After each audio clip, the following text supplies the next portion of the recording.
Halo pamirsa, nama saya Dev Chua. Saya seniman batik dan edukator batik. Pada kesempatan kali ini, saya ingin memperagakan atau memperlihatkan kepada para pamirsa di rumah bahwa membatik itu tidak sesulit yang kita bayangkan kalau misalnya kita pergi ke UKM batik di Tanah Jawa pada khususnya.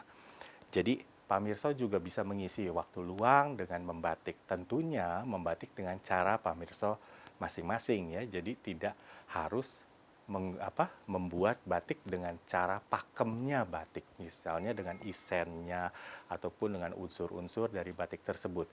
Jadi batik itu adalah sebuah proses. Selama prosesnya itu benar, itu artinya batik. Dan untuk desainnya pamirsa bisa memilih desain sendiri ataupun dengan gaya sendiri. Jadi tidak harus mengikuti pakem yang ada. Tentunya yang diperlukan adalah salah satunya adalah malam panas atau lilin batik. Nah, lilin batik seperti ini kalau dalam bentuk masih bekunya ya. Jadi ini nanti harus dicairkan di kompor ya. Nah, kalau sekarang mungkin minyak tanah sudah agak sulit. Nah, tentunya kita bisa menggunakan kompor listrik ya, ataupun juga menggunakan eh, wadah untuk merebus malam ya, seperti ini ditaruh seperti ini di atas kompor listrik. Atau juga ada memang spesial kompor listrik untuk membatik. Itu tentunya pamirsa juga bisa melihat di setiap gerai-gerai yang menjual peralatan membatik. Nah, di samping itu, yang terpenting juga adalah canting. Canting itu bermacam-macam, pamirsa. Jadi, canting ada yang canting 0, canting ukuran untuk kelowong, dan canting untuk nembok. Itu adalah ukuran dari canting. Kalau di sini saya sarankan untuk menggunakan canting kelowong atau canting untuk nembok karena ukuran dari caratnya ini lebih besar. Jadi akan mempermudah pamirsa untuk membatik karena tentunya kan di awal pamirsa baru mencoba nih membatik. Jadi kita menggunakan canting dengan ukuran besar. Canting itu mempunyai ukuran banyak dari 0 sampai 12 seperti itu. Tergantung dari kegunaannya. Nah, prosesnya adalah mencairkan malam tentunya seperti tadi saya katakan di atas kompor ini. Setelah malam itu cair lalu dibubuhkan di atas kain. Tentunya pamirsa akan membuat pola terlebih dahulu ya. Setelah dari kain putih ini lalu digambar dengan pensil ya, seperti apa atau motifnya mau apapun itu terserah dari pamirsa. Nah, setelah digambar ya, ini masih ada kelihatan pensilnya di sini ya. Seperti di sini juga masih kelihatan pensilnya di sini. Lalu yang coklat ini adalah setelah dibubuhkan malam panas atau setelah dimulainya membatik atau ngelengkreng istilahnya. Jadi diambil lalu dibubuhkan ya, sesuai dengan keinginan dari pamirsa mau buatnya apa seperti itu. Dibubuhkan semua ya. Yang terpenting dalam hal ini adalah panas dari malam tersebut. Tidak boleh terlalu panas, tidak boleh terlalu adem atau lebih ke arah sejuk ya. Jadi harus pas. Karena kalau dia terlalu panas, malam itu tendensinya akan mencair seperti air kalau terlalu panas. Nah, efek dari terlalu panas itu nanti bisa blobor. Jadi sewaktu kita mengaplikasikannya, itu tidak sesuai dengan keinginan kita. Misalnya seperti garis ini bisa bagus, rapi. Kalau terlalu panas. Nah, kalau terlalu dingin, dia tidak akan keluar dari canting tersebut. Jadi harus sesuai. Ini memang membutuhkan waktu untuk belajar. Oleh karena itu kita bisa belajar secara bertahap perlahan. Begitu.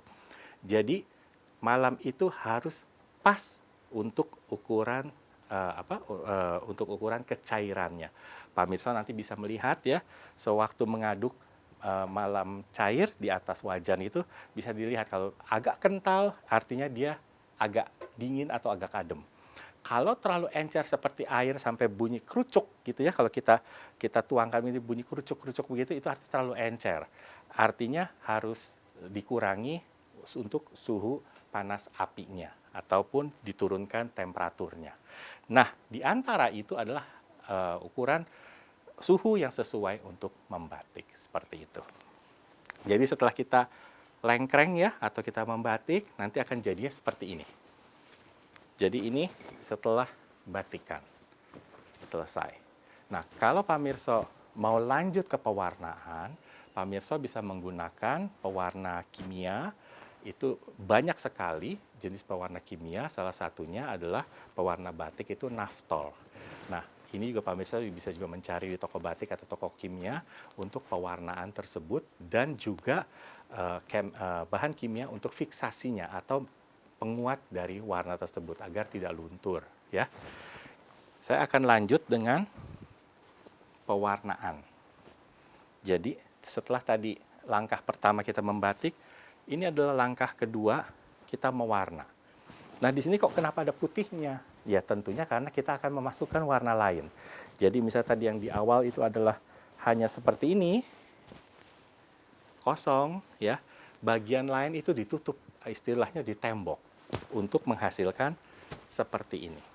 Tapi kalau pamirsa hanya ingin satu warna saja, ini sudah selesai seperti itu. Jadi bukannya tidak bisa, tentu aja bisa. Mau warna biru, merah, hijau, apapun itu terserah dari pamirsa. Itu pun sudah selesai. Tapi kalau pamirsa ingin lebih dari satu warna, harus dilakukan penembokan atau penutupan area yang putih. Jadi area yang lain ditutup ya, seperti ini ditutup, akan dilanjutkan dengan warna biru. Ini setelah dua warna, merah dan biru. Kok masih ada kosongnya lagi? Nah, karena akan dilanjutkan dengan warna ketiga, seperti itu. Dan begitu terus berulang. Makanya kenapa batik tulis itu harganya mahal kalau dengan pengerjaan sistem buka tutup istilahnya, karena dibuka artinya malamnya itu dilorot atau direbus untuk memasukkan lagi warna selanjutnya, seperti itu. Nah, ini aja baru 2 tahap. Dari tahap pertama warna merah, lalu tahap kedua warna biru. Dan selanjutnya diwarna lagi dengan warna coklat. Selesai sudah. Putih itu tetap ada karena sebagai aksen batik itu memang harus ada sisi yang terbukanya yang warna putih supaya kelihatan dimensinya dari batik tersebut. Tapi dari ini semua, ini adalah tahapan di mana kita membatik. Ya, dari warna merah masuk bubuhkan ke warna biru, masuk bubuhkan ke warna coklat, begitu. Tahapan yang kita lihat di sini adalah tahapan dari pembuatan batik 3 negeri yang cukup terkenal. Nah, 3 negeri ini dari Lasem. Demikian juga dengan 3 negeri tempat lain dengan 3 warna umumnya melakukan hal seperti yang tadi saya katakan. Jadi dalam pembuatan batik tulis itu kenapa harganya mahal? Tentu pembuatannya satu lama, kedua juga dibutuhkan waktu yang panjang karena prosesnya seperti tadi saya katakan. Jadi saya harapkan pamirsa bisa mengerti akan proses pembuatan batik, dan juga pamirsa jangan takut untuk mencoba batik sendiri.